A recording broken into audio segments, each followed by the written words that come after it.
If you want to be the best, you have to put the effort in. I don't think it's a choice. I think it's something you just have to do. I am Kristine Lilly, 23-year veteran of the U.S. Women's National Team. I'm a two-time world champion and two-time gold medalist. I'm here with Prove People Wrong to tell my story. The position I played in soccer was forward or midfield when I was younger. I had 4 great years at the University of North Carolina. I was fortunate to win 4 national titles, get a great education, and have lots of fun.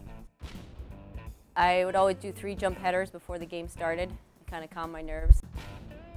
I wore number 13 because I got stuck with it. I follow, basic stuff about soccer stuff. I got U.S. Soccer, Boston Breakers, Cats. Dennis Leary makes me laugh every once in a while. The 1999 World Cup went to overtime and penalty kicks, and we won on the last kick, and the place went crazy.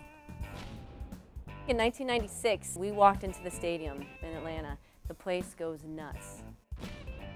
I would have to say the 1999 World Cup again. I saved the ball off the line, a header in overtime. If I didn't head it, we would have lost. So I think it was pretty important. I take care of my 2 kids. I promote the game of soccer. I do appearances, clinics, private lessons, promotional stuff.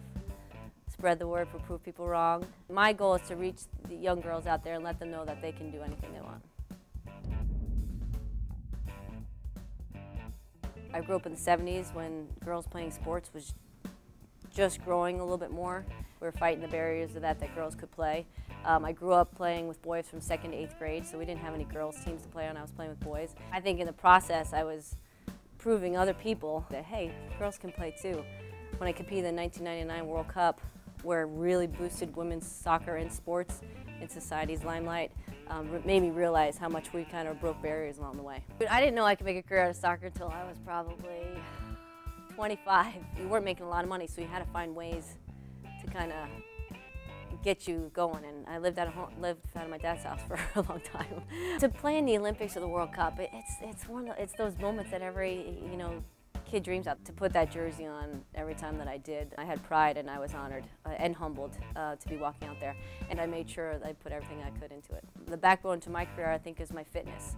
I made sure I was fit because that was the one thing I could control.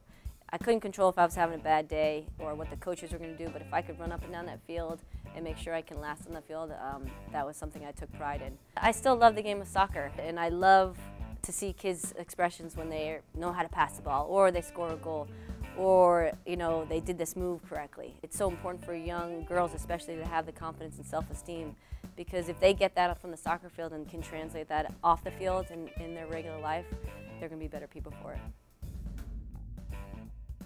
I don't think there's any other underlying thing besides working hard.